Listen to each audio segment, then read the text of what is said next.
আসেনি, লোকেরা ভাড়া দেওয়ার জন্য আসছে। কি বলেন তো, এই কোরআনের মাহফিলে আপনাদের কারো ভাড়া দেওয়া হয়েছে? আপনাদের ভাড়া দেওয়া হয়নি, বরং আপনাদের কাছে আমরা ভাড়া আদায় করেছি। নেইনি টাকা, নেইনি। তাহলে ও জনগণ ভাড়া করে নিয়ে আসা লাগে না, জনগণ ভাড়া দেওয়ার জন্যই আসে। যারা আজারি সম্পর্কে বাজে মন্তব্য করেছে তওবা করুন, নতুবা একদিন আল্লাহর কাছে আপনাদের কৈফিয়ত দিতে হবে। তবে আপনারা আজকে একটা জিনিস তৈরি হবেন, সেটা হলো সাদিকুর রহমান হাশমি বলে একজন ভদ্রলোক, আল আমিন হাশমি দরবার শরীফ, চট্টগ্রাম।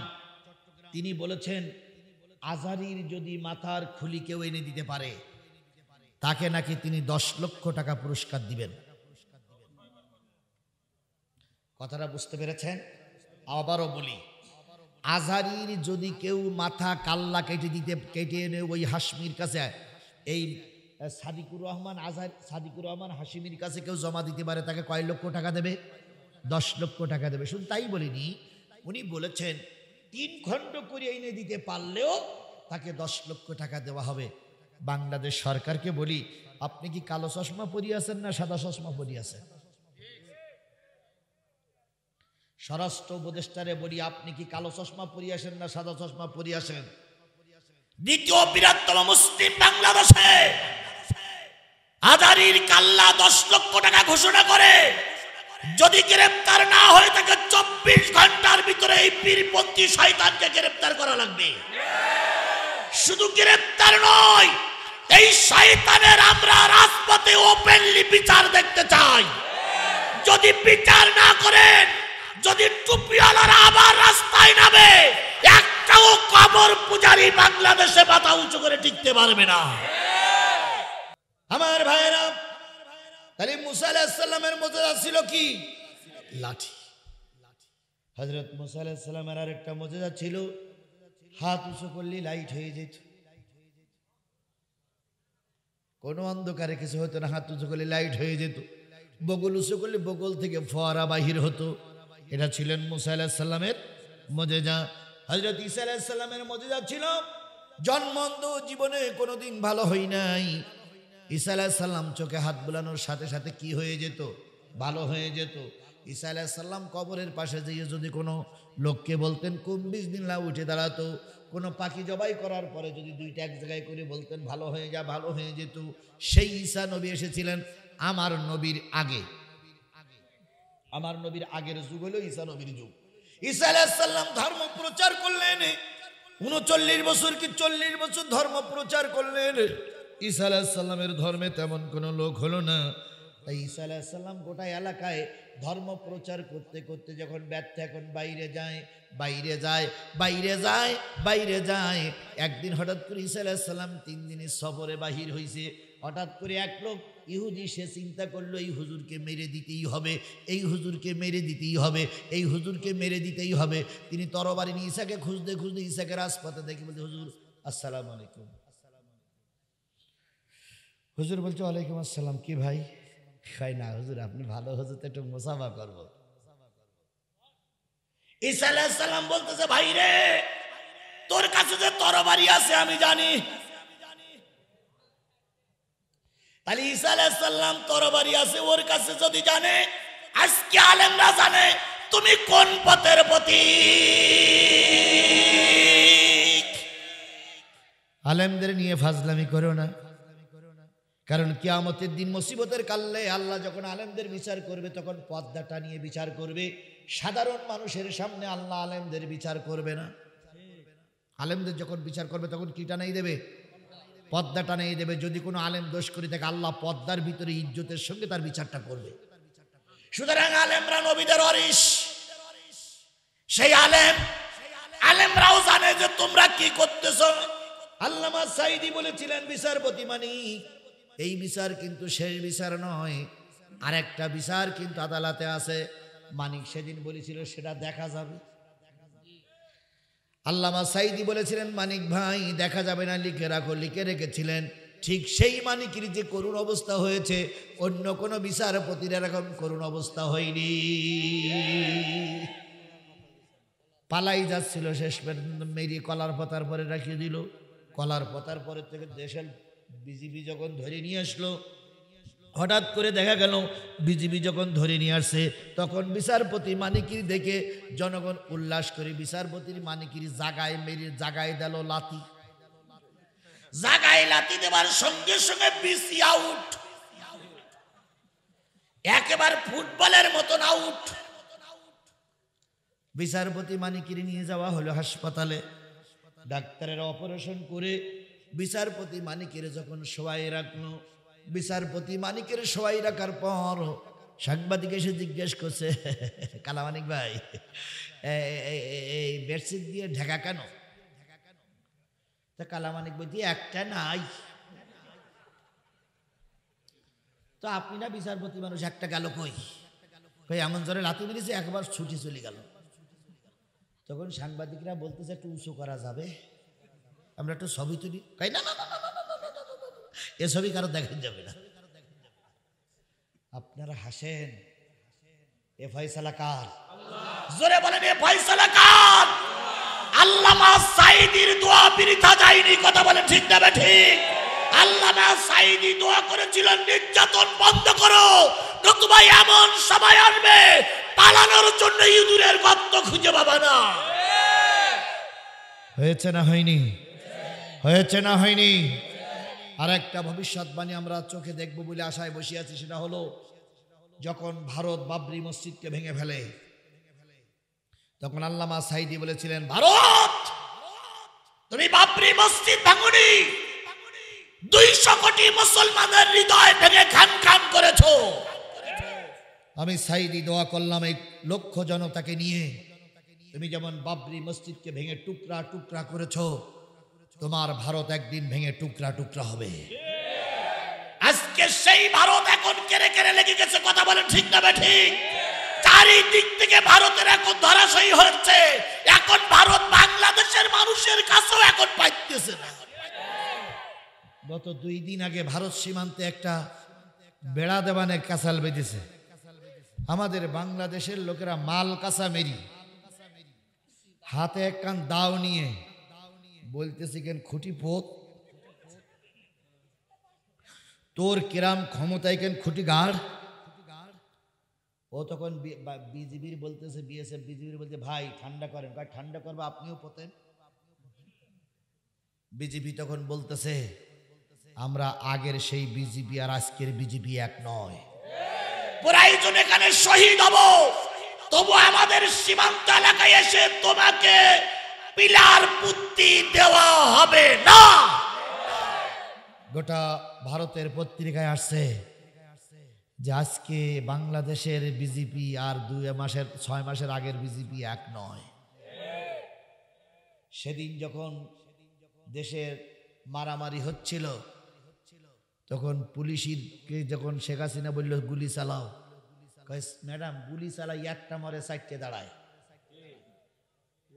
একটা মরলি কয়টা দাঁড়ায়? কয়টাতে মারবো? আর সেদিন ইউনূস ভারতের ব্যাপারে বলেছে, ভারত আমাদের ভয় দেখায়ও না। আগে একটা মারলি 4টে দাঁড়িয়েছে, আর এখন একটা মারা গেলি 40টা দাঁড়াবে। আমরাও ভারতকে বলি, ভারত আমাদের ভয় দেখায়ও না, আমরা মরলে শহীদ আর বাঁচলে গাজী। সুতরাং জীবনের সর্বস্ব ত্যাগ করতে পারি, কিন্তু ভারতের মতন কাকড়া খাওয়া জাতির কাছে আমরা মাথা নত করতে রাজি না। কথা ঠিক না বেঠিক? এখন সাংবাদিক জিজ্ঞেস করছে, মানিক ভাই ডান পাশেরটা গেল না বাম পাশেরটা গেল? মানিক ভাই বলতেছে যে আমার জ্বালাই পথ পাশে, তুই ডান পাশের না বাম পাশেরটা খোঁজ দিছিস না? তখন সাংবাদিক বলেছিল, আপনি না আল্লামা সাঈদীর ফাঁসি দাবি করেছিলেন? আপনি না দাবি করেছিলেন আমি দাবি মানি না, ফাঁসির কাস্টে ঝুলাতে হবে, এখন আপনার কি হবে? মানিক সাহেব তখন বলেছিলেন, অতীতের কথা আর মনে করে আমারে কষ্ট দিও না। আল্লামা সাঈদী চলে গেছে, দোয়া চলে যায়নি। আল্লামা সাঈদীর দোয়াটা এখনো বাংলাদেশের আনাচে কানাচে কাজ করতেছে। এই লক্ষ জনতার কাছে আমি জিজ্ঞেস করতে চাই, আপনারা কি আল্লামা সাঈদীর রক্তের প্রতিশোধ চান? আপনারা কি আল্লামা সাঈদীর বিচার চান? তাহলে আজকের এই বিশাল মাহফিল থেকে টার্গেট দিতে হবে। আল্লামা সাঈদীর শেষ ইচ্ছা ছিল বাংলার জমিনে কোরআনের রাজ কায়েম করার। আজকে থেকে শাফাত দিতে হবে। এই কোরআনের রাজ কায়েমের জন্য আল্লামা সাঈদী যে কষ্ট করতে করতে চলে গেছেন, আমরা ওই কষ্ট শুরু করে ওই কষ্ট শেষ করে ওই ইসলামী কায়েম করার পরে আমরা ময়দান ছেড়ে দেব ইনশাআল্লাহ। বলেন ইনশাআল্লাহ, বলেন ইনশাআল্লাহ, বলেন। আমার ভাইয়েরা, বলতেছিলাম ঈসা আলাইহিস সালাম কিসের কাজ করতে বাইর হইছে? আর ইহুদি পিছনে লেগে গেছে, হুজুরকে কি করবে? মেরেই দেবে, মেরেই দেবে, মেরেই দেবে। এখন হুজুর যখন বললেন তোমার কাছে অস্ত্র আছে, আমি জানি, কারণ আমি ঈসা চোখ বন্ধ করলে সব দেখতে পাই। তখন বলছে হুজুর, হুজুর ভুল বুঝবেন না হুজুর, আমি আপনার সঙ্গে একটু সফরে যাব। হযরত ঈসা আলাইহিস সালাম বললেন নিয়ত ঠিক করো, তুমি যদি সফরে যাওয়ার নিয়ত হয় দুপুরে বেলার খাওয়া নিয়ে এসো, যেহেতু আমি অনেক দূরে সফরে যাব। লোকটি বাড়ি গেলেন, বাড়ি যাওয়ার পরে দুপুরের খাওয়া নিয়ে আসলেন। আনার পরে দুইজন চলছে, চলতে চলতে চলতে চলতে চলতে চলতে কিছু দূর যাওয়ার পরে দুপুর হয়ে গেছে। হযরত ঈসা আলাইহিস সালাম বললেন ভাই ইহুদি আসো, দুইজনে বসে একটু খানা পিনা করে নেই। হযরত ঈসা আলাইহিস সালাম একটা রুটি বের করে বলতেছে তুমি, তোমার কাছে কি আছে? তখন ওই লোকটা যখন প্রথম এসেছিলেন তখন বলেছিলেন হুজুর আমার কাছে দুইখানা রুটি আছে, তরবারি রেখে আসছে, আপনার আর মারার নিয়ত নেই। ঈসা আলাইহিস সালাম এবার রুটি কান বাইর করে বলতেছে ভাই তোমার কাছে কখন রুটি আছে? ওই লোকটা চিন্তা করলো আমার কাছে দুপুর রুটি আছে, যদি ঈসা হুজুরের কাছে দেই তাহলে হুজুর অর্ধেক বেশি খাবে। এই জন্য এক কান বের করে দিয়ে বলতে হুজুর এই এক কান রুটি আমার কাছে আছে। ঈসা আলাইহিস সালাম বলতেছে তুমি যে সকালবেলা বললে দুখন, কয় ওটা মুখ ফসকে বলে ফেলাইছি। হযরত ঈসা আলাইহিস সালাম বললেন ভাই তুমি আমার ব্যাপারে কতটুকু জানো? অনেক বছর আগে, 100 বছর আগে মানুষ মারা গেছে, তার কবরের পাশে যদি বলি কুম বিইজনিল্লাহ, সে কি হয়ে যায়? জিন্দা হয়ে যায়, দাঁড়িয়ে যায়। যদি একটা অন্ধ লোক আমার সামনে আসে, অন্ধ লোকের হাতে চোখের বেরোয় হাত বুলাই দিলে, লাঠি বুলাই দিলে অন্ধ লোকটা ভালো হয়ে যায়। তুমি কি জানো না তোমার কাছে কখন রুটি আছে? আমি কি জানি না। লোকটি বললেন হুজুর জানেন আর না জানেন এক কানের বেশি দেওয়া যাবে না। এরকম ইহুদির বাচ্চা আমাদের সমাজে আছে না নাই? আরো জোরে বলেন আছে না নাই? বিএনপি জামাতের জন্য একরকম নিয়ম, আর আওয়ামী লীগ যুবলীগের জন্য আর একরকম নিয়ম। কি কায়দায় মিছিল করতো, ধর ধর হুজুর, ধর হুজুর, ধৈর্য জবাই কর। একটা দুটো শিবির ধর, ধৈরা ধৈরা জবাই কর। জামাত শিবির ধরে, জামাত ধর, শিবির ধর, ধৈরা ধৈরা কি কর? জবাই কর, সকাল বিকাল নাস্তা কর।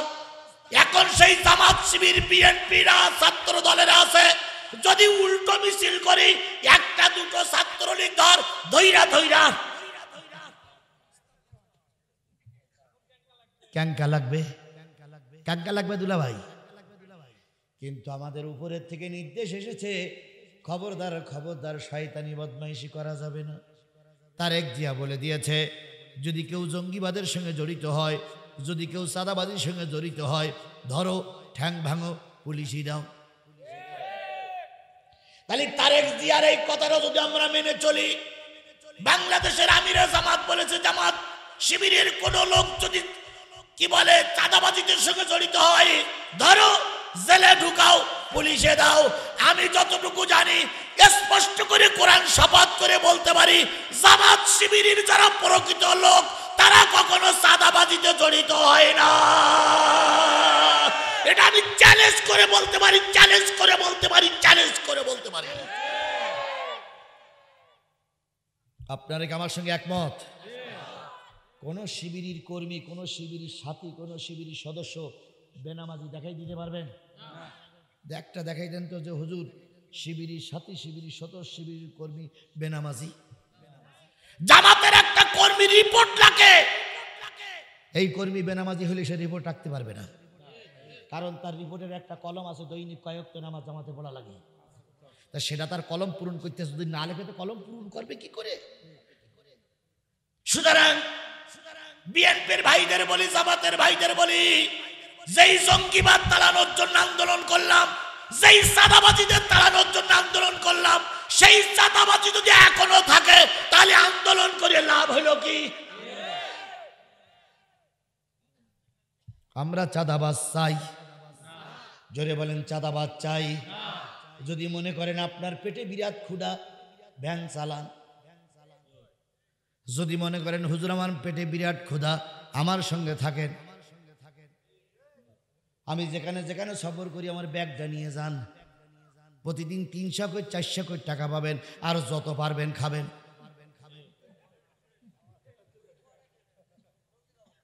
কতদিন থাকবেন থাকেন, তবুও দয়া করে গরিবকে চাঁদাবাজ, গরিবের মাল চাঁদা নিয়েন না।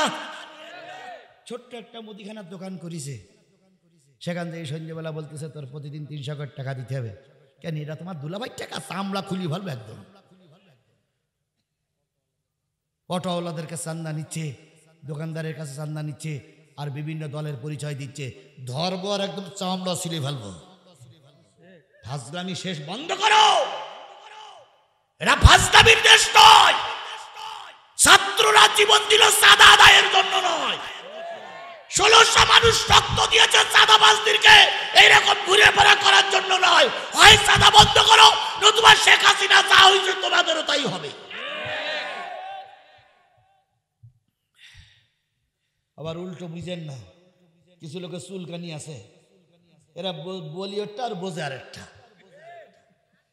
আমি কিন্তু জামাত ইসলামের কথাও বলতেছি, কথা বলেন ঠিক নেবে ঠিক। আমি কিন্তু জমায়েতের পক্ষে কথা বলার জন্য আসিনি। আমি এসেছি কিসের পক্ষে কথা বলার জন্য? কোরআনের পক্ষে কথা বলতে গিয়ে যদি আওয়ামী লীগের পক্ষে যায় আলহামদুলিল্লাহ, যদি জামাতের বিপক্ষে যায় সুবহানাল্লাহ। কারণ জামাত ইসলাম মনে করো না যে হুজুরির আমি কিনে নিয়েছি, আমি কারোর কাছে মাথা বিক্রি করিনি। আমাকে হক কথা বলতেই হবে। কথা বলেন, কথা বলেন, কথা বলেন। আর হক কথা বলি বলি বিএনপি আওলারা আমার ভালোবাসে। হক কথা বলি বলি জামাতের কিছু লোক ভালোবাসে। হয়তো 2-1 জনের মনে হয় হুজুর একটু চেল্লামেল্লি করে। চেল্লামেল্লি না করি তোমরা তো সাহিত্য হবা না। চেল্লামেল্লি এমনি করি না, ভালো কথায় আসলে সোজা হও না তোমরা। ইহুদি কয়খানা রুটি বাইর করেছে, ছিল কয়খান? ঈসা আলাইহিস সালাম বলতে, ভাই রে আমি যে আল্লাহর রাসূল তা তুই জানিস? তো জানি আর না জানি এক কান, জানি আর না জানি এক কান। ঈসা আলাইহিস সালাম বলতেছে, আল্লাহ মানুষ লুবি হয়, তাই এত লুবি হয় এটা আমি কখনো ধারণা করতে পারিনি। আচ্ছা বলুন তো, বাংলাদেশে যতগুলো বক্তা ওয়াজ করতেছে সবচেয়ে প্রিয় বক্তার নাম কি এখন বর্তমান বাংলাদেশে? আরেকটু জোরে বলুন তো। আজহারির চাইতে জনপ্রিয় বক্তার বাংলাদেশে কেউ আছে? বর্তমান নেই। তবে হ্যাঁ, আজহারির চাইতে জনপ্রিয় ব্যক্তি ছিলেন, তিনি হচ্ছেন আল্লামা সাঈদী। এখন আল্লামা সাঈদী নেই, এখন আজহারি হলেন এদেশের সর্বোচ্চ জনপ্রিয় ব্যক্তি। তার মাহফিলে কয় হাজার লোক হয়? হাজার টাজার না, 25 লাখ লোক হয়। আমার মাহফিলে 2500, আমার মাহফিলে 2500 হয় না, তার মাহফিলে কয় লাখ লোক হয়। এখন আমি যদি ওনার লোক দেখে যদি বলি ও আজহারি লোক ভাড়া করে নিয়ে আইছে, ভাড়া করে নিয়ে আসেনি, লোকেরা ভাড়া দেওয়ার জন্য আসছে। কি বলেন তো, এই কোরআনের মাহফিলে আপনাদের কারো ভাড়া দেওয়া হয়েছে? আপনাদের ভাড়া দেওয়া হয়নি, বরং আপনাদের কাছে আমরা ভাড়া আদায় করেছি। নেইনি টাকা, নেইনি। তাহলে ও জনগণ ভাড়া করে নিয়ে আসা লাগে না, জনগণ ভাড়া দেওয়ার জন্যই আসে। যারা আজহারি সম্পর্কে বাজে মন্তব্য করেছে তওবা করুন, নতুবা একদিন আল্লাহর কাছে আপনাদের কৈফিয়ত দিতে হবে। তবে আপনারা আজকে একটা জিনিস তৈরি হবেন, সেটা হলো সাদিকুর রহমান হাশমি বলে একজন ভদ্রলোক, আল আমিন হাশমি দরবার শরীফ চট্টগ্রাম, তিনি বলেছেন আজহারির যদি মাথার খুলি কেউ এনে দিতে পারে তাকে নাকি তিনি 10 লক্ষ টাকা পুরস্কার দিবেন। কথাটা বুঝতে পেরেছেন? আবারও বলি, আজহারির যদি কেউ মাথা কাল্লা কেটে এনে ওই হাশমির কাছে, এই সাদিকুর রহমান হাশমির কাছে কেউ জমা দিতে পারে, তাকে কয় লক্ষ টাকা দেবে?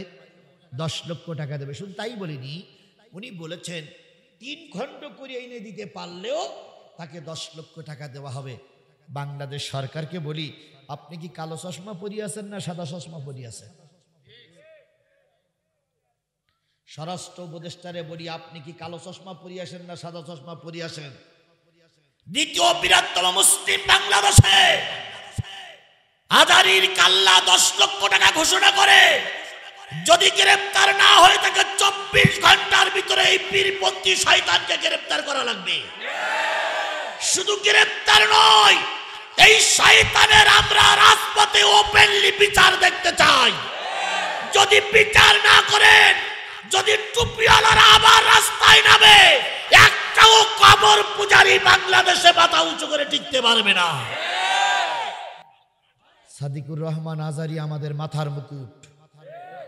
সাদিকুর রহমান আজারি আমাদের সমস্ত যুবকদের আইডল।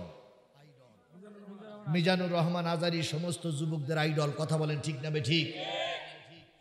পৃথিবীর এত বড় একজন জনপ্রিয় স্কলার আর পৃথিবীর কোথাও নাই, সৌদি আরবেও নাই, মিশরে নাই। এত বড় একজন জনপ্রিয় ব্যক্তি সম্পর্কে একজন কবর পূজারী বাজে কথা বললো, আর এখন আমার পুলিশ আঙুল চুষতেছে। পুলিশ ভাইদেরকে বলি, আপনারা কি মেয়ে লোকের মতন চুরি করিয়ে আছেন নাকি? কেন তাকে গ্রেফতার করা হয়নি? এবার আমরা আইন হাতে তুলে নেব না, আপনাদের সময় দিলাম। যদি গ্রেফতার না করেন, গোটা বাংলাদেশ হয়তো জনগণ আসল করে দিতে পারে। 25 লক্ষ জনগণ যদি নারায়ে তাকবীর স্লোগান নিয়ে 25টা জেলার থেকে নামে, পুলিশ ব্যারিকেড দিয়ে আমাদের থামাতে পারবেন না। এই জন্য অনতি বিলম্বে এই সাদিকুর রহমান হাশিমি গ্রেফতার করতে হবে। আপনারা আমার সঙ্গে কারা কারা একমত হাত তুলে দেখান তো। সরকার বাহাদুরকে বলি, সরকার বাহাদুরকে বলি আমাদের হাতের দিকে তাকায় দেখো। হয়তো আগামীকাল মিডিয়ায় আমাদের এই কথাগুলো চলে যাবে। আমরা শাহজাহানপুরের নারী পুরুষ 50,000 মানুষ প্রতিবাদ জানাচ্ছি, এই সাদিকুর রহমান হাশিমিকে 24 ঘন্টার ভিতরে গ্রেফতার করা হোক। আপনারা সবাইকে একমত? সবাইকে একমত? যদি গ্রেফতার না করে তাহলে ধরে নেব সরকার ওদের পক্ষে, কারণ এই সরকারকে টুপিওয়ালারাই বসাই রেখেছে। এই সরকার বিএনপি জামাতের সরকার, বিএনপি জামাত তাদেরকে বসাই রেখেছে। যদি আপনি ওই টুপিওয়ালাদের কবর পূজারীদের পক্ষে নিয়ে আজারির বিরুদ্ধে কথা বলার পরে প্রতিবাদ না জানান, আমরা ধরে নেব আপনারা তাদের দালাল। সুতরাং ধরে নেবার আগেই এই সাদিকুর রহমান হাশিমি গ্রেফতার হোক, এটাকে আপনারা চান? আল্লাহ পাক আপনাকে আমাকে এইটা দেখা তৌফিক দান করুক। আমার ভাইয়েরা, ইহুদি যখন শিকার হলেন না, এবার হযরত ঈসা আলাইহিস সালাম বললেন এটা দুনিয়ার লোভ। আমার আলোচনার বিষয় হলো তুলিহিকুম আমওয়ালুকুম ওয়ালা আওলাদুকুম। মাল এমন একটা জিনিস, মালে মানুষকে জাহান্নামে নিয়ে যায়। ইহুদি নবীর সামনে দাঁড়িয়ে বলতেছে আমার কাছে কয়টা রুটি? একটা রুটি। ঈসা আলাইহিস সালাম চিন্তা করলেন একটু মুজিজা দেখাই। সন্ধ্যার একটু আগে দুইজন হেলান দিয়ে বসে আছে, বলতেছে ভাই কোন সময় সেই তুমি একটা রুটি আর আমি একটা রুটি খাইছি, আর একটা রুটি যে কে নিয়ে গেল ভাই, আমি তো বুঝতে পারলাম না। ইহুদি বলতে হুজুর মুখ ফসকে বলে ফেলেছি, সেইটা বারবার বলি আপনি আমার লজ্জা দিচ্ছেন কেন? কয় না, তোমার সেই রুটিটা খাইলে পাইলে দুইজন খাওয়া যেত। কয় হুজুর আপনি একটা নবী মানুষ, একটু চেষ্টা করলে মনে হয় অন্য কিছু খাওয়ার ব্যবস্থা হয়ে যাবে। আল্লাহ নবী সাহেব একটা হরিণকে ডাক দিয়ে বলেন হরিণ রে চলে আয়। হরিণ ঈসা আলাইহিস সালামকে সালাম জানালেন। জামানার পয়গম্বর ঈসা বললেন ইহুদি ভাই হরিণটারে ধরো। দুইজন ধরলেন, ধরার পরে জবাই করলেন। জবাই করার করে কাবাব তৈরি করলেন। কাবাব তৈরি করে দুইজন খাওয়ার পরে হাড় হাড্ডিগুলো এক জায়গায় রেখে দিয়েছেন। হাড় হাড্ডিগুলো এক জায়গায় রেখে দিয়েছেন। হাড় হাড্ডিগুলো এক জায়গায় রেখে দিয়েছেন। রেখে দেওয়ার পরে হযরত ঈসা আলাইহিস সালাম আবার হাড় হাড্ডিগুলোর পরে হাত দিয়েছে। অমনি হরিণটা আগের মতন জিন্দা হয়ে গেছে। আরেকটু জোরে বলেন সুবহানাল্লাহ। যখন হরিণটা জিন্দা হয়ে চলে গেল, ঈসা আলাইহিস সালাম বলতেছে ভাই বলতো হরিণটারে জিন্দা করলো কে? কয় আল্লাহ। বলতো হরিণটার গোশত কে খাওয়াইলো? কয় আল্লাহ। ওই আল্লাহর কসম দিয়ে বলতো তোর কাছে যে দুটো রুটি ছিল আর একটা রুটি গেল কই? ইহুদি তখন বলতেছে হুজুর আপনি একটা নবী মানুষ, বারবার একই কথা বলেন। আল্লাহ বলতেছে তুলিহিকুম আমওয়ালুকুম ওয়ালা আওলাদুকুম, মালে যেন তোমাদেরকে গাফেল না করে কার স্মরণ থেকে। ঈসা আলাইহিস সালাম বললেন জানি তুই স্বীকার করবি না, আরো সামনে চল। কিছু দূর যাওয়ার পর হযরত ঈসা আলাইহিস সালাম দেখতেছে রাস্তা দিয়ে একটা অন্ধ লোক চলে যাচ্ছে। ঈসা আলাইহিস সালাম অন্ধ লোকটার হাত দিয়ে বললেন তুমি কি দেখতে পাও? কয় দেখতে পাই, জন্ম অন্ধ আমি ছিলাম জন্মের থেকে অন্ধ, ভালো হয়ে গেছি। ঈসা আলাইহিস সালামকে সালাম দিয়ে যখন লোকটি চলে যায় হযরত ঈসা আলাইহিস সালাম বললেন ভাই ইহুদি, যে আল্লাহ আমার হাতের ইশারা করে লোকটার চোখ ভালো করে দিল, ওই আল্লাহর কসম করে বলতো তোর সে রুটিটা কোথায় গেছে? ইহুদি বারবার কয় হুজুর বারে বারে এক কথা বলবেন না, বারে বারে এক কথা বলবেন না, আমার খারাপ লাগে, এই জন্য আপনি অন্য কাজ করেন। হযরত ঈসা আলাইহিস সালাম চিন্তা করলেন এবার একটু লোভ দেখাইতে হবে, কারণ কথায় বলে লোভে পাপ, পাবে মৃত্যু। ঈসা আলাইহিস সালাম এক জায়গায় যেয়ে দ্বিতীয় দিনে এক জায়গায় যেয়ে মাটির 3টে স্তূপ করলেন, মাটির 3টে ঢিবা করলেন ইটির মতন। এবার লাঠিকানা ওই ইটির ঢিবার ওই মাটির ঢিবার পরে ঠেকাই বলতেছে আল্লাহর হুকুমে আল্লাহর হুকুমে আল্লাহর হুকুমে আল্লাহর হুকুমে আল্লাহর হুকুমে এই মাটির বালির 3খানা ঢিবা ইট সোনার ইট হয়ে যাও। কিসের ইট? সোনার ইট হয়ে যাও। কিসের ইট? সোনার ইট। 3খানা ইট সোনার হয়ে গেল। হযরত ঈসা আলাইহিস সালাম বলতেছে ভাই তোমার কাছে 1 কান রুটি ছিল, তুমি 1 কান সোনার ইট নাও। আমার কাছে আরেক কান সোনার ইট ছিল, আমি 1 কান সোনার ইট নেই। আর তোমার কাছে দ্বিতীয় যে রুটি কানা ছিল, এই রুটি কান যে ব্যক্তি খেয়েছে এই তৃতীয় ইট কানা সেই ব্যক্তি নেবে। ইহুদি তখন বলতেছে হুজুর হুজুর আপনি তো সব জানেন, এই আমার এই বগলের ভিতরে ছিল হুজুর রুটি কান, এই নেন রুটি, আর এই 2 কান ইট আমি নেই, আর 1 কান ইট আপনি নেন। ঈসা আলাইহিস সালাম এতক্ষণ চুপ করেছিলেন।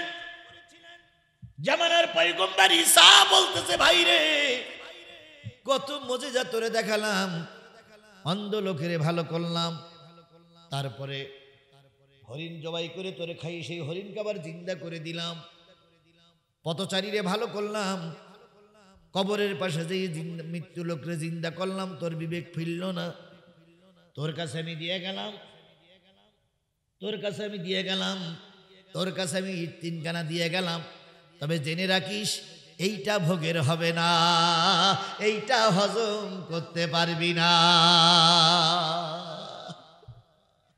হুজুর ঈসা আলাইহিস সালামের কথা শুনে এই ইহুদির বাচ্চা কয় হজম হোক আর না হোক আপনারা তো ঘায়েল করলাম।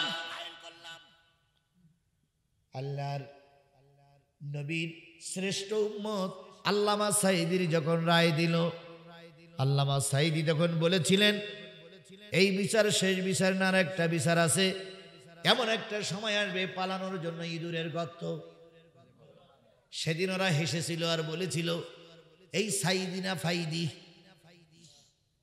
এখন যেমন বলতেছে আজারি না ভাজারি, বলতেছে না আজারি না মাজারি, তখন এই আওয়ামী লীগের সবাই বলেছিল সাঈদী না ফাইদি। আল্লাহর ওলিদের বিরুদ্ধে কথা বলে তারা টিকতে পারেনি। ও বাংলাদেশের মুসলমানের আজারি নিয়ে সমালোচনা করো না, হয়তো এরকম গজব আপনার আমার বেলায় এসে যেতে পারে। যে নেতা আজারি নিয়ে বাজে মন্তব্য করেছেন আমরা তার কাছে স্পষ্ট করে বলতে চাই, আপনারা কি কোরআনের পক্ষে না বিপক্ষে? না, স্পষ্ট করে বলতে হবে আপনাকে।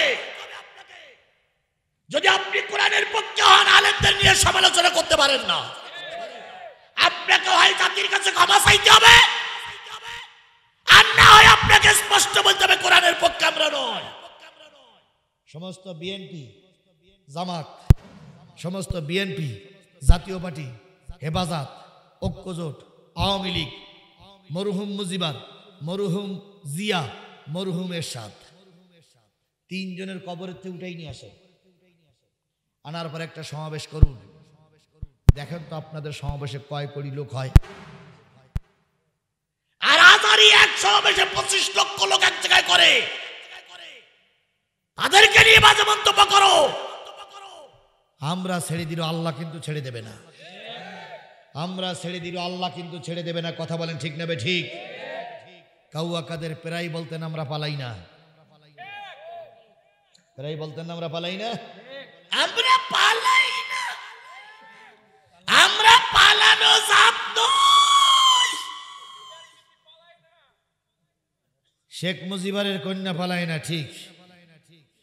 তারপরে ফখরুল সাহেব আপনার বাসায় একটু জায়গা দিবেন, এগুলো কি ভালোভাবে বলেছিল না ঠাট্টা করে বলেছিল? এখন সেই ফখরুল সাহেব দরজা খুলে বসে থাকে, কাউয়া কাদের আর আসে না। ভালো হয়ে যাও, ভালো হয়ে যাও মাসুদ তুমি, এ কথা কে বলবে আর পালিয়ে গেছে কাউয়া কাদের, কেউ জানে না খবর তার, ভালো হয়ে যাও। ফখরুল সাহেব আপনার বাসায় কাউয়া কাদের গেছেন, ঠাকুর গায়ের বাসায় আপনি আঁকতে তারে দেশনি, তার সাথে যে হিসাব বাকি, হায় হায়, তার সাথে যে হিসাব বাকি আছে কোটি জনতার, পালিয়ে গেছে কাউয়া কাদের, কেউ জানে না।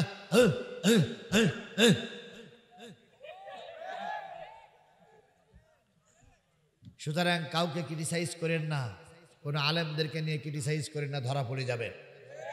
ঈসা আলাইহিস সালাম কয়খানা ইট দিয়ে গেলেন আর বলে গেলেন তুই হজম করতে। আল্লাহর ওলিরা মৃত্যুবরণ করেছে, প্রতিটা ওলি যাওয়ার সময় বলেছে, ও বিচারপতি তোমরা আমাদের ফাঁসি দিতে পারো, কিন্তু একটা দিন মনে রেখো, এই সরকার চিরকাল ক্ষমতায় থাকতে পারবে না। আচ্ছা, পৃথিবীর ইতিহাসে এমন কেউ দেখেছে যে একবার উপরে চেয়ারের থেকে নিচে পর্যন্ত সবাই পালাই যায়? প্রধানমন্ত্রী গেছে, এমপিরা গেছে, মন্ত্রীরা গেছে, ও আল্লাহ মসজিদের ইমাম পর্যন্ত চলে গেছে। কি মসজিদের ইমাম যায়নি? ওই যে বাইতুল্লাহ কি বলে, বাইতুল মুকাররমের ইমাম ছিল মুফতি রুহুল আমিন, ও পালাই গেছে। ফরিদউদ্দিন মাসুদ শোলাকিয়ার ইমাম চলে গেছে।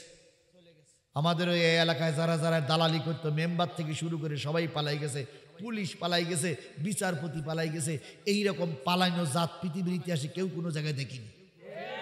একমাত্র এরাই ইতিহাস করে রাখলো, ইতিহাস করে রাখলো, ইতিহাস করে রাখলো, ইতিহাস করে রাখলো। ঈসা আলাইহিস সালাম বললেন, শোনো, দুনিয়ার লোভে তুমি সবকিছু করতেছো, জেনে রাখো এই ইট হজম করতে পারবা না। নবীদের দোয়া, ওলিদের দোয়া বৃথা। ভাই বসে দোয়া করবো, বসেন মুরব্বী, বসেন মুরব্বী, বসে পড়িস। ভাই কত বেজেছে দেখেন তো? না না না না না না না না না না না না না না, হজরের নামাজ কাজা করা যাবে না। জি, হজরের নামাজ কাজা করা যাবে না। এখানে পড়বেন না, কত পড়বেন আপনারা? আর মাত্র 10টা মিনিট। জি জি ভাই, বন্ধুগণ, ঈসা আলাইহিস সালাম দোয়া করলেন ভালো, ইহুদি উল্টোটাই বুঝলেন। ঈসা আলাইহিস সালাম চলে গেলেন, ইহুদি এবার চিন্তা করতেছে, সোনার ইট কয়খানা? একখানা ইট বিক্রি করে 10 তলা একটা বাড়ি বানাবো। যে স্বপ্ন দেখতেন আপনাদের এই বগুড়ার আওয়ামী লীগের সাবেক সভাপতি মমতাজ খাতুন। কি বলেন বলেন বলেন বলেন বলেন। উনি কত স্বপ্ন দেখেছিলেন, কত গাড়ি বাড়ি বানাইছিলেন, আছে না নাই? সে এখন আছে নাই, ভোগের হয়নি। রাকিবুল হাসান কি অহংকার করে, দর্প অহংকার করে বেড়াইয়াছে, এখন জেলের ভাত খাচ্ছে। আর একজন মার মেয়েরে নেড়া করে দিল না, ওরে বাবারে আসিতেছে তুফান। আছে না গেছে? অহংকার করিও না ভাই, অহংকার করিও না। আল্লাহ সব জিনিস মেনে নেয়, অহংকার কখনো মেনে নেয় না। কথা বলেন কথা বলেন কথা বলেন। আপনারা আমাকে বলতেছেন, কেউ কেউ বলতেছেন, কেউ কেউ বলেছেন, কেউ কেউ বলি থাকেন হুজুর এখানে এসেন না, আসলে কিন্তু সসম্মানে ফিরে যেতে পারবেন না, আসলে কিন্তু আপনার ঠ্যাং কেটে নেওয়া হবে, মাথা কেটে নেওয়া হবে। আপনার ঠ্যাং আপনার মাথা ঠিক আছে কিনা আপনি দেখেন। আপনি আমাদের মাথা কাটতে যাচ্ছেন, ঠ্যাং কাটতে যাচ্ছেন। হয়তো এমনটি হতে পারে কালকে দোকানে যাওয়ার পথে রাজপথে অ্যাক্সিডেন্ট করে আপনার দুই পা আউট হয়ে যেতে পারে। হয়তো রাজপথ আউট হওয়ার পরে আপনার এই দুই পা কাল্লা আলাদা হতে পারে। আপনি কারে ভয় দেখান?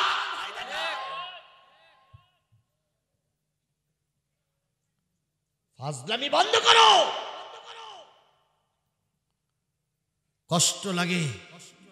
আওয়ামী লীগের কাছে মার খেলে একবারও কষ্ট লাগতো না, কারণ আমরা হইল বামপন্থী, ওরা আমার মারতে পারে। কিন্তু যখন জামাতের লোক আর বিএনপি লোক যদি আমার মারে, বলেন ভাই, আপনারা আমার ভাই, আজকে যে সেল্লানগুলো চিল্লাই, এই সেল্লানগুলো যখন আওয়ামী লীগের সময় আমি হলো চিল্লাইছি, তখন জামাত বিএনপির লোক আমাকে স্যালুট দিত, বলতো বাঘের বাচ্চা। আর এখন সেই কথাগুলো বললে অনেকেই সমালোচনা করেন। কোথায় ছিলেন আপনারা বিপদের দিন? কোথায় ছিলেন আপনারা বিপদের দিন? যেদিন আওয়ামী লীগ আমাকে মঞ্চে উঠতে দেয়নি, যেদিন লাইট বন্ধ করে মঞ্চ থেকে নেমে যেতে হয়েছে, যেদিন টুপি খুলে মাফলার চলে আসতে হয়েছে, যেদিন আমি একাই একাই ময়দানে চলে গেছি, ভ্যানে চড়ে, রিক্সায় চলে যেতে হয়েছে, সেদিন এত বড় বড় নেতারা কোথায় ছিলেন আপনারা? আপনি কোন জায়গায় আছেন আর আমি কোন জায়গায় আছেন একবার হিসেব করে দেখুন। আপনি মানুষ, আমিও মানুষ। ভুল ভ্রান্তির ঊর্ধ্বে আমরা কেউ নই। ভুল ভ্রান্তি হলে সংশোধনে আসতে হবে। আওয়ামী লীগের আমলে কিছু লোক মাহফিলের টাকা বাইনা করেছিলেন, মাহফিল করতে পারেনি, তারপরও তো আমি মাহফিল করেছি। শাহজাহানপুর গত বছর মাহফিল হয়নি, তার আগের বছর মাহফিল হয়নি, তার আগের বছর মাহফিল হয়নি। শাহজাহানপুর টোটালি তো বন্ধ হয়নি। আমি লাঠিগঞ্জে মাহফিল করে গেছি, আমি জালসুকায় মাহফিল করেছি, গত বছর শাহজাহানপুরের অনেক জায়গায় মাহফিল করেছি। আপনি 10 বছর আগে দাওয়াত করেছিলেন, করতে পারেননি, তার জন্য আমাকে দোষ করতেছেন কেন আপনি? আপনি করে নেন। হ্যাঁ, সময় অসময় হতে পারে। 5 তারিখের পরে বিশ্বাস করুন, কোরআন শরীফ শপথ করে বলতেছি, 5 তারিখে এই দেশ স্বাধীন করার পরে 10 দিনের ভিতরে গোটা ডায়েরি ভুল। 10 দিনের ভিতরে ডায়েরির এক কোনো জায়গা একটু ফাঁকা নাই। যদি বলেন আজকের এই মাহফিলটা কি করে হলো, আজকের এই মাহফিলটা ছিল হলো গোবিন্দগঞ্জে। এই মাহফিলটা ছিল গোবিন্দগঞ্জে। হঠাৎ করে গোবিন্দগঞ্জে আওলাদের সঙ্গে মাহফিলটা ওরা করবেন না। আমি আমার কলিগদের বললাম যে মাহফিলটা ওনারা করবেন না, কি করা যায়? তখন এনারা কিভাবে সংবাদ পাইলেন যে গোবিন্দগঞ্জের মাহফিলটা? আমি কোরআন শরীফ ছুঁয়ে কথা বলছি, কোরআন শরীফ ছুঁয়ে কথা বলছি, কোরআন শরীফ ছুঁয়ে কথা বলছি। যখন বললেন যে গোবিন্দগঞ্জের মাহফিলটা হবে না, তখন এনারা বলেন তাহলে এই সুযোগটা আমরাই গ্রহণ করি। এই জন্য এই জায়গার মাহফিলটা হয়েছে। নতুবা আমার ডায়েরির যে অবস্থা, রমজানের পরও 1.5 মাস যাবে, তারপরে নতুন দাওয়াত নেবার কোনো সুযোগ নাই। আপনারা যদি ওইটা মনে করেন যে হুজুর আমার দাওয়াত নিতে পারলেন না, ওর দাওয়াত নিতে পারেন না, আমার ভুল হয়ে গেছে, মাইকিং করা লাগতো যে আমার একদিন ফাঁকা আছে কেনা নেবা, কেনা নেবা, কেনা নেবা, একদিন ফাঁকা আছে কেনা নেবা, নাই পেপারে দিতে হইতো। এই পেপারে দেইনি, এইটাই হলো আমার ভুল। ভাই, আপনি আমার ভাই, আমি আপনার ভাই। যা বলবেন একালে হয়তো সব বিচার পাওয়া যাবে না, কিন্তু পরকাল বলে একটা কাল আছে। আছে না, আছে না, আছে না, আছে না, আছে না।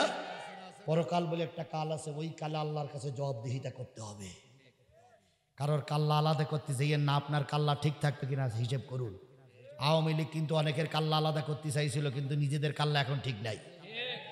আওয়ামী লীগ বলেছিল মরার আগ পর্যন্ত ক্ষমতা ছাড়বো না, এখন আমরা আছি তারা নাই। ভাই কে কখন চলে যাবে, আমিও যে রাস্তায় পড়ে থাকবো না তারও কোনো মানে হয় না। এই জন্য আমার ব্যাপারের জন্য আপনার কষ্ট না হয়, আপনার ব্যাপারের জন্য আমার কষ্ট না হয়, এগুলো আমরা মেনে গুনে চলবো ইনশাআল্লাহ। আর একটু জোরে বলেন ইনশাআল্লাহ। ইহুদি 3 কানা রুটি নিয়ে বসে আছে, ঈসা আলাইহিস সালাম চলে গেলেন। কিছুক্ষণ পর এই লোকটা চিন্তা করতেছে, 1 কানিট বিক্রি করে কয়তলা বাড়ি বানাবো? 10 তলা বাড়ি বানাবো। আরেক কানিট বিক্রি করে ধুমধাম করে বিয়ে করব। আরেক কানিট বিক্রি করে বহু কোটি টাকার মালিক হব। আমি হব দেশের বিরাট হ্যাডাম নেতা। হঠাৎ করে দেখা গেল যে মরুভূমির বুক চিরে 2জন যুবক আসতেছে। তখন এ লোক চিন্তা করলে ওই যুবকেরা যদি ইট দেখি ফেলে তাহলে ইটির ভাগ চাবে। ও তাড়াতাড়ি মাটি চাপা দিয়ে ইট বন্ধ করে রেখেছে। বন্ধ করে এবার বসে আছে ইটির পরে। ওরা দুজন এসে বলছে, এই বাড়ি কোথায়? আমি হ্যাডাম নেতা। কয় হ্যাডাম নেতাটা বাড়ি কোথায়? কয় বাড়ি আমার অমুক জায়গায়। এই বালির ভিতরে কি ঢাকলি? কয় কিছুই না। 2-4 বাড়ি যখন দেশে তখন নেতা বলতেছে 3 কান ইট বের করার পরে বলতেছে, এই তুই 1 কান, আমি 1 কান, ও 1 কান, 3 জন ভাগ হবে। অগত্যা লোকটা চিন্তা করতেছে, এরা যখন দেখেই ফেলিছে তখন তো ভাগ করবে, আমার তো আর রাখতে দেবে না।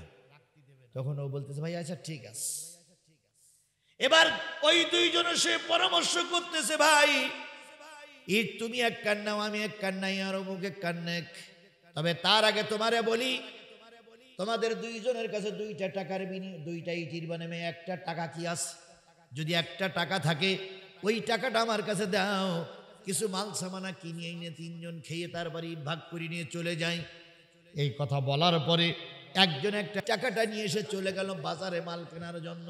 এদিকে যে 2 জন ইট নিয়ে বসে আছে তারা বলতেছে, রে ভাই রে, যে লোকটা বাজার করতে গেছে ও লোকটা তোর কি হয়?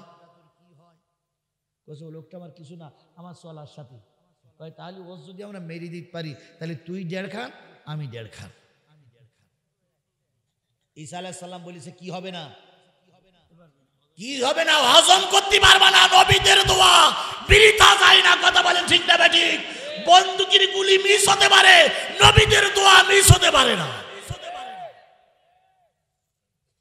তো বলতেছে তাহলে কি করা যায়? কই ও আসলি পার, ওর বেরিয়ে ফেলতে হবে, দেরি করলি কেন? কই দেরি যদি না করে, কই না করলু মাইজ।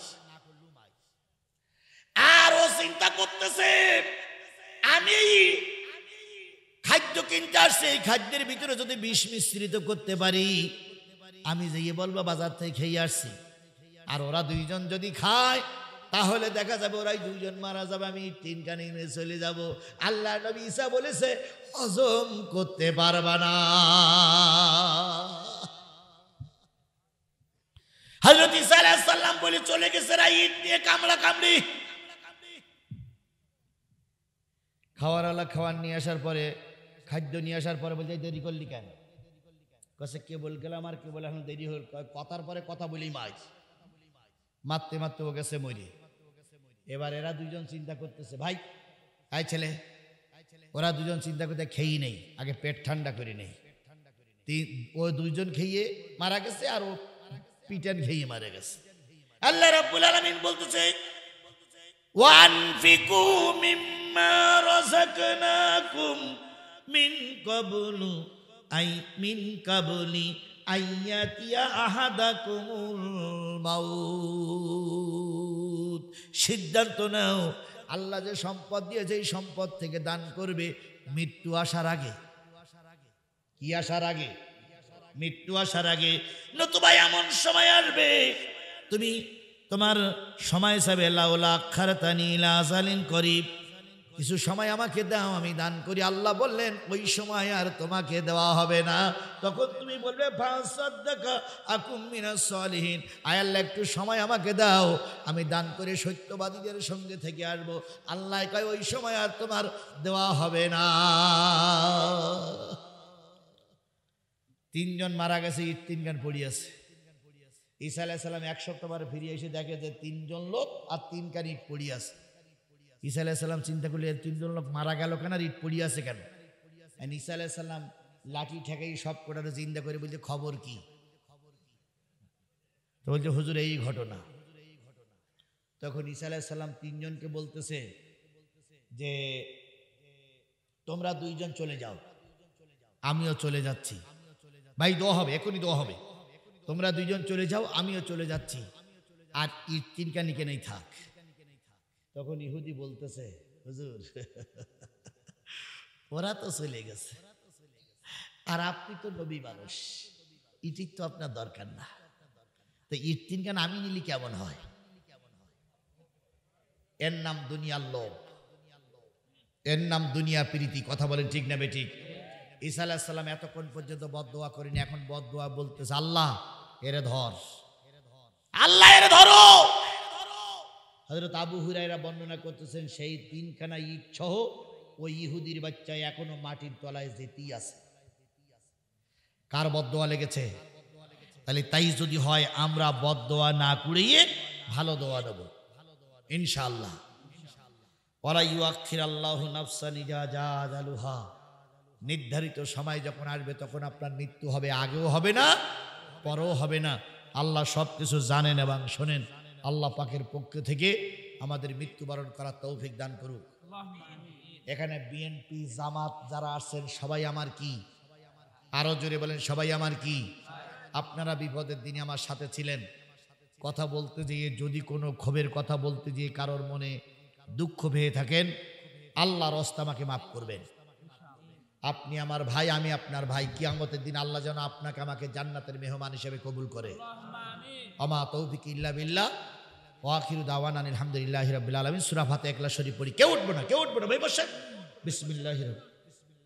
বিসমিল্লাহির রহমানির রহিম আলহামদুলিল্লাহি রাব্বিল আলামিন আর রহমানির রহিম মালিকি ইয়াউমিদ্দিন ইয়্যাকা না'বুদু ওয়া ইয়্যাকা নাস্তাঈন ইহদিনাস সিরাতাল মুস্তাকিম সিরাতাল লাযীনা আন'আমতা আলাইহিম গায়রিল মাগদুবি আলাইহিম ওয়ালাদ-দাল্লিন।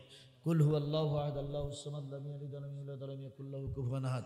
কুল হুয়াল্লাহু আহাদ আল্লাহুস সামাদ লাম ইয়ালিদ ওয়া লাম ইউলাদ ওয়া লাম ইয়াকুল লাহু কুফুয়ান আহাদ। সকলে মিলে বলুন আস্তাগফিরুল্লাহ রাব্বি মিন কুল্লি জামবিন ওয়া আতুবু ইলাইহি লা হাওলা ওয়ালা কুওয়াতা ইল্লা বিল্লাহিল আলিয়্যিল আযীম। সবাই মিলে বলুন আস্তাগফিরুল্লাহ। আমার সাথে বলুন দেন রব্বি মিন কুল্লি জামবিন ওয়া আতুবু ইলাইহি লা হাওলা ওয়ালা কুওয়াতা ইল্লা বিল্লাহিল আলিয়্যিল আযীম। আল্লাহুম্মা আমিন। রব্বানা যালামনা আনফুসানা ওয়া ইন লাম তাগফির লানা ওয়া তারহামনা লানাকুনান্না মিনাল খাসিরিন। রব্বানা ইন্নানা আমান্না ফাগফির লানা যুনুবানা ওয়া কিনা আযাবান নার। রব্বিরহামহুমা কামা রব্বায়ানি সগীরা। মহিয়ান বরিয়ান সর্বশক্তিমান আল্লাহ, তুমি তোমার কুদরতি নয়নে তাকায়ে দেখো, হাজারো জনতাকে সঙ্গে করে নিয়ে সূরা মুনাফিকুনের কয়েকটা আয়াতের পরে ভিত্তি করে দীর্ঘক্ষণ কথা বলেছি। আমি বুঝেছি, আমি জেনেছি, আমি অনুভব করেছি। আজকের কথাগুলো যেভাবে বলা প্রয়োজন ছিল কেন জানি সেভাবে আমি বলতে পারি নাই। কারণ মাথার পরে যেন কি একটা পাক চক্র মারতি আছে, ঘুরতি আছে। এই কারণে কথাগুলো সাজাইয়ে গুজাইয়ে যেভাবে বললে তোমার বান্দারা খুশি হবার দরকার ছিল সেভাবে হয়তো বলতে পারিনি। তবু যে কথাগুলো বলেছি তুমি তো বুঝেছো, জাতি তো বুঝেছে। দয়া করে কথাগুলোর উপরে আমল করার তৌফিক দান করে দাও আল্লাহ তাআলা। গভীর রাত, কখন জানি রাত 12:30 বেজে গেছে। ও রব্বুল আলামিন, দয়া করে 12:30টার সময় দোয়া করতেছি আমাদের পিতা মাতা, দাদা দাদি, নানা নানি, আত্মীয় স্বজন, মাতৃকুলে পিতৃকুলে যত মানুষ কবরবাসী হয়ে গেছে সবাইকে আল্লাহ তুমি জান্নাতের মেহমান হিসেবে কবুল করে নাও। সবাইকে আল্লাহ তুমি হেফাজত করে নাও। যাদের বাপ মা এখনো বেঁচে আছে খেদমত করে তাদের সন্তুষ্টি অর্জন করতে পারে